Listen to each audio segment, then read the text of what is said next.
Alcances de la investigación cuantitativa.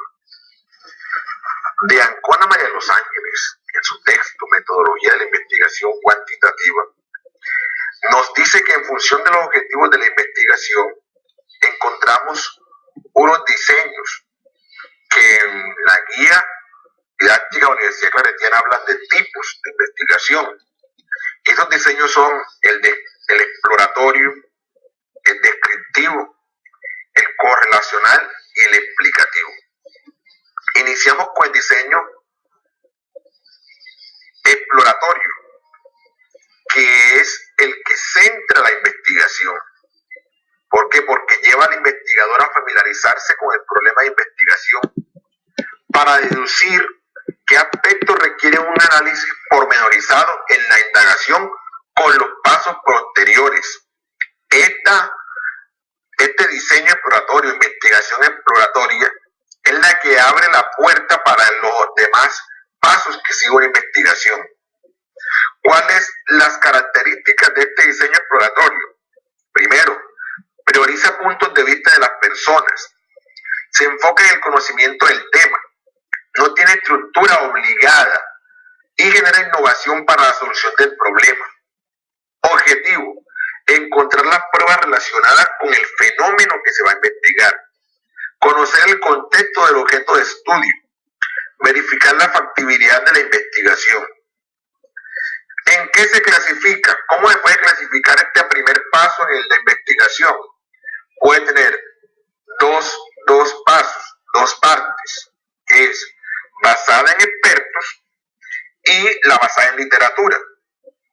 La basada en expertos, como lo dice en el mismo título, es a través de la opinión de otros investigadores se da inicio a ese proceso investigativo.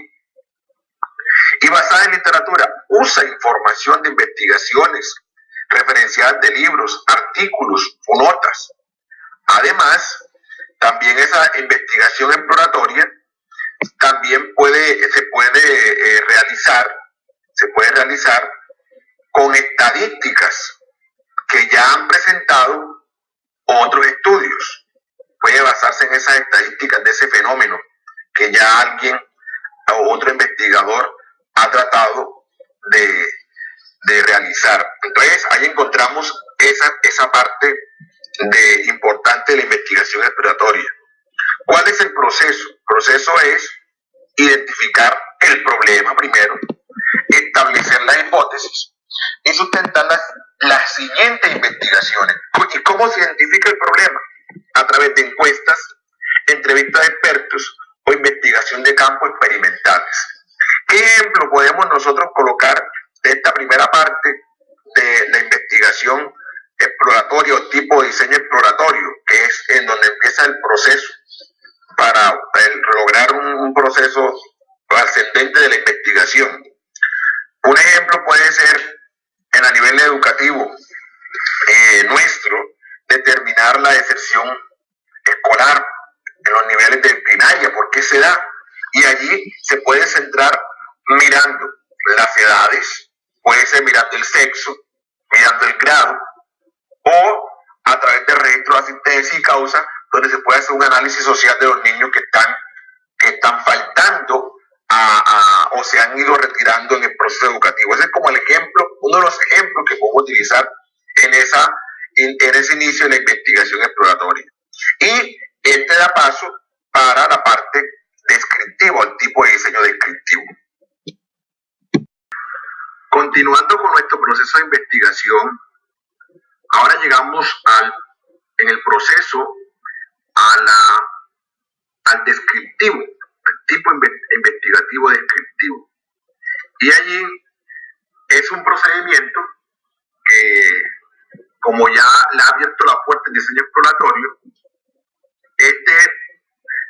busca que lo investigado sea expresado en algún modelo numérico cuando tiene que ver precisamente con el enfoque cuantitativo, ya que esos datos deben ser registrados en gráficas.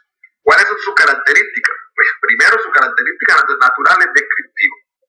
Permite al investigador predecir. Y este método incluye experimentos, encuestas, y ofrece una realidad estadística. Eso es lo primero que podemos decir de este método descriptivo, esta investigación descriptiva. ¿Cuál es el objetivo? El objetivo, conocer las situaciones, costumbres y actitudes a través de la descripción. Como ya le dije anteriormente, para ahí se identifican las distintas variables. Propósito, describe los datos y este debe tener un impacto en la vida de las personas. Características, determina comportamientos, percepciones y predicciones. Describe cómo se compone un grupo. Y ya también lo dije en las características generales, que genera datos estadísticos. Tipo de estudios, la observación, la encuesta, es como la básica. La encuesta en ambiente natural y ambiente artificial. Y la observación presencial, telefónica, por correo o medio de correo electrónico. Se divide en dos, la descriptiva, longitudinal o transversal. La transversal es la muestra que se utiliza una sola vez para recolectar información sobre las variables. Y la longitudinal, esa muestra se puede aplicar a más variables. Ejemplos. El ejemplo que tenemos aquí es las características demográficas de las personas que utilizan vehículos. Definir el comportamiento de compra de los consumidores y medir la campaña de una publicidad. Ese es como el ejemplo base que tenemos en esta parte descriptiva, cuantitativa del diseño descriptivo. Y ahora le damos paso precisamente al correlacional.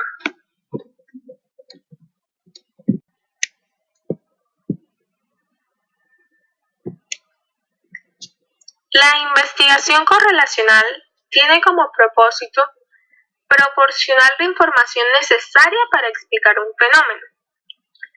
También, como objetivo principal, mide el grado de relación que existe entre dos variables o conceptos en un mismo contexto en particular.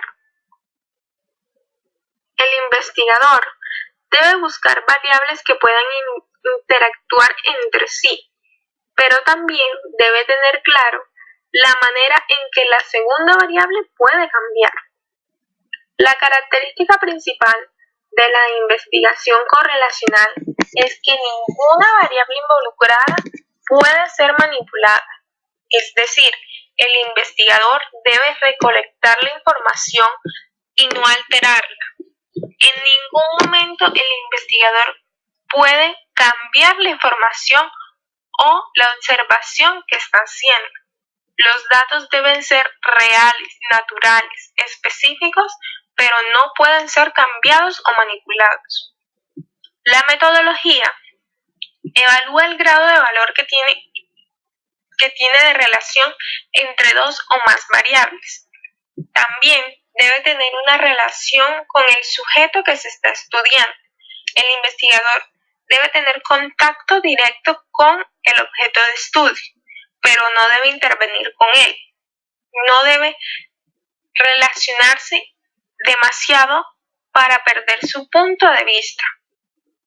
El tipo de correlación, existen diferentes tipos de correlación. Correlación positiva, correlación negativa y sin correlación. La correlación positiva es cuando hay un aumento en una variable, que conduce a un aumento en la segunda variable. Es decir, si una aumenta, la otra también. Si una disminuye, la otra también.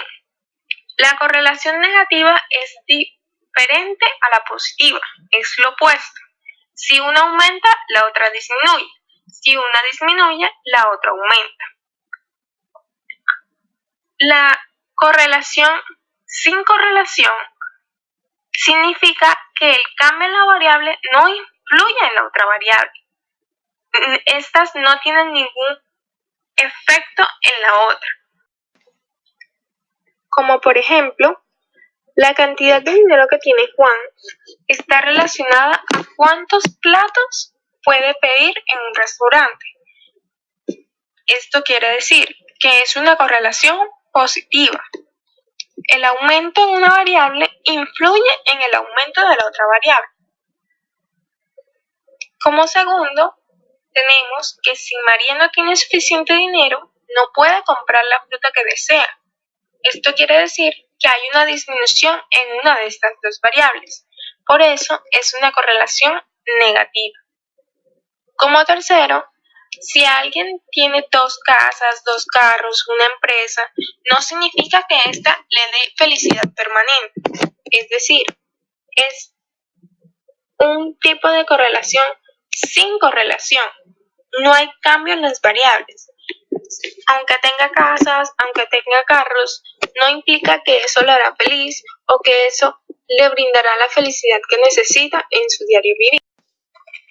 Seguimos con la investigación explicativa. ¿Cuál es su propósito? Su propósito se centra en explicar por qué ocurre un fenómeno y en qué condiciones se manifiestan. ¿Cuál es su objetivo? Explica el fenómeno. Llega al conocimiento de las causas. Establece relaciones extensibles, es decir, ampliables. Y establece relaciones causa-efecto. ¿Cuáles son sus características? Aumenta la comprensión sobre el fenómeno. Mejora las conclusiones. Anticipa los efectos de los cambios. Aumenta la posibilidad de explicar el estudio y selección sistemática de los sujetos. Está orientada en provocación de hipótesis causales, resultados explicados en hechos verificables. Esa sería la variable dependiente. Y la identificación y análisis de las causales sería la variable independiente. ¿Cuál sería su metodología? Se centra en el estudio de casos, estudios causales y estudios longitudinales. Ejemplo, fijar el tamaño de la muestra, realizar el estudio estadístico de la cuenta, hallar intervalos de probabilidad con los datos y discutir los resultados.